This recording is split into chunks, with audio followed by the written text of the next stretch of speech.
Bishop John Barris here from the Diocese of Allentown, here with Megan Kinsella from St. Thomas More Parish in Allentown, a 2009 graduate of Allentown Central Catholic High School and a 2013 graduate of Mount St. Mary's University. Megan, tell us a bit about your background in the Diocese of Allentown, St. Thomas More Parish, and Allentown Central Catholic High School. Definitely, great. I was born and raised in Allentown, baptized at St. Thomas More Church with Monsignor Murphy, and went to St. Thomas all through 8th grade, and then went to Central Catholic, played soccer and basketball, and started running cross country in grade school. And then once I got to Central Catholic, I played basketball for Coach Mike Kopp and ran cross country and track with the late Jack Pressman. My junior and senior year, I decided to completely focus on my running career. So junior and senior year, I ran all 3 seasons, and it was really, really a great experience. And then as you said, I went on to run track and field and cross country at Mount St. Mary's University in Emmitsburg, Maryland, and it was just a very, very blessed, very holy experience for me. I was able to be on Mary's Mountain for 4 years, really growing my faith, and surrounded by very, very, very holy people. This is a very good experience. Megan, you were about to launch on this great adventure of Varsity Catholic and being a Focus missionary this coming year. Tell us about that. Great, yes. So Focus is a missionary organization. It stands for the Fellowship of Catholic University Students, and the specific subsection that I will be working in is called Varsity Catholic. I will be working on the University of Louisiana at Lafayette campus. Focus sends missionaries to 83 different campuses across the United States to connect with students, lead Bible studies for them, lead them in one-on-one mentorship, and really help to form them in the faith and invite them into a growing relationship with Jesus Christ and His church, and really enabling them to live, a lifelong Christian life with, Christ at the center of their life.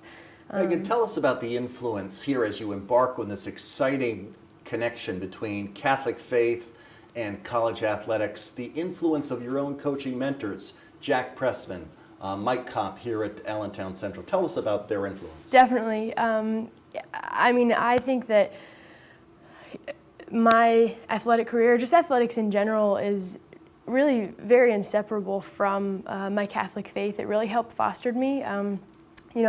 Just being able to learn from and being coached by Mike Kopp and Jack Pressman and all the other people in the athletic department and people who really, really helped me strive for excellence in my athletic career, because grace builds upon nature, and if I am able to have coaches who really teach me about how to work hard and be courageous, never give up, and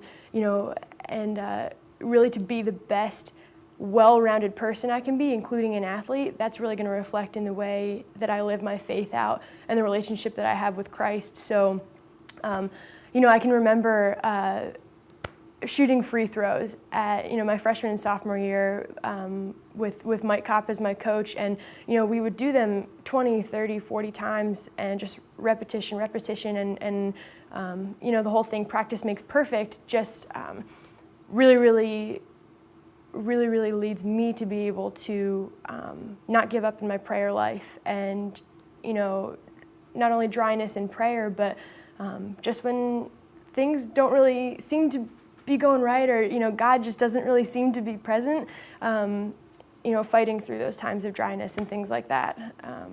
Very nice.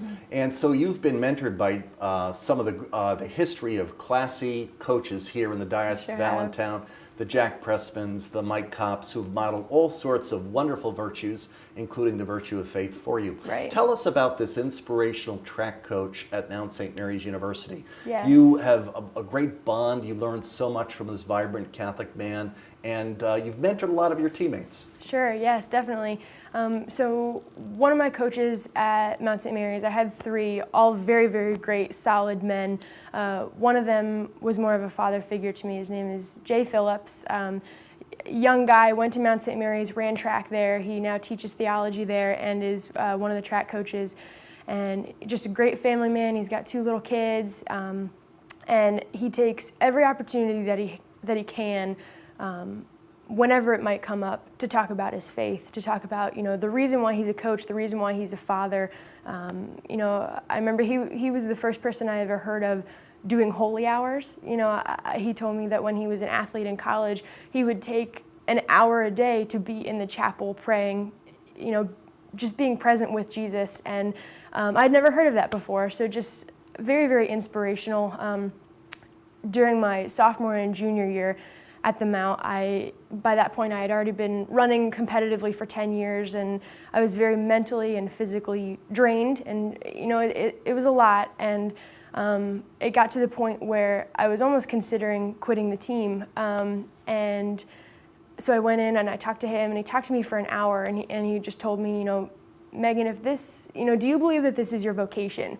And I said, yes, I think that God called me into this, and I know that I'm here for a reason. And he said, well, if this is your vocation, then you do it with 100% of everything that you have, and you do it for God. You don't do it for any sort of personal glory, or you don't do it for me as your coach, you don't do it for your parents, you do it for God.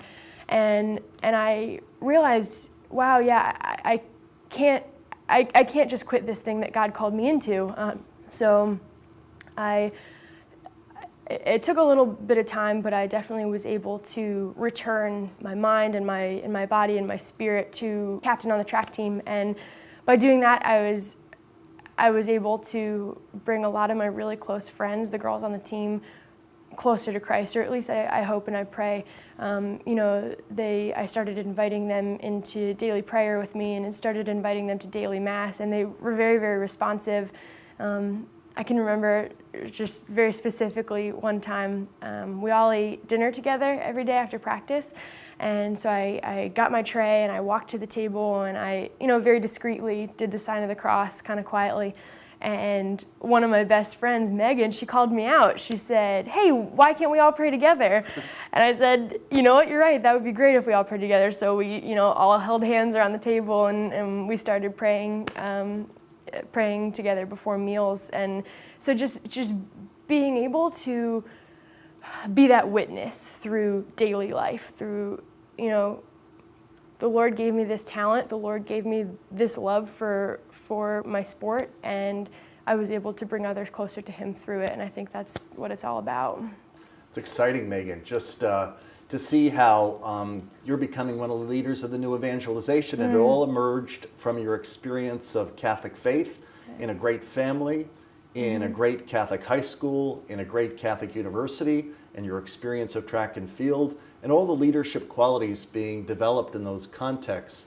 Tell us, we both have a mutual favorite film, Chariots of Fire. Yes, Tell me about its Chariots influence on your track career and your spirit of faith. Definitely. My dad showed me the movie Chariots of Fire, I think, when I was in 8th grade, and I absolutely fell in love with it, just because it's very, not only inspirational, everybody can get something out of it, but one of the main characters, Eric Little, won the gold medal in the 400 meters, and he was a missionary to China, I believe. Yes. And so at one point in the movie, his sister is really giving him a hard time. She doesn't understand, what this whole running thing is, and what's more important is bringing people to Christ, through the mission. And he completely understands her, and he says, yes, I know the Lord made me for a purpose, but He also made me fast. And when I run, I feel His pleasure. During sophomore and junior year, when I really started to not understand why I was running, because I didn't like it, it was, my body was breaking down, it was very painful, it wasn't as enjoyable as it used to be. But once I was able to realize that, it didn't matter how I felt, but the Lord felt pleasure every single time I stepped onto the line to run a race. Megan, tell us a little bit now, what will you be doing? What university will you be at? And what will you be doing when you get to that university? Great, yes. I will be at the University of Louisiana at Lafayette, and I will be working specifically with the female athletes.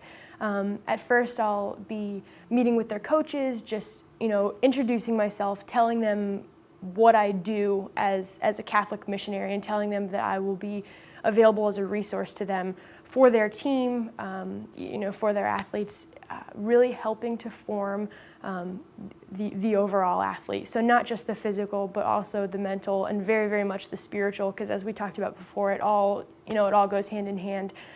So I will be meeting with coaches and then hopefully be able to meet with the teams, ask the coaches if it's all right if I'm present at practice for the women, maybe even go on road trips with them to their games, things like that.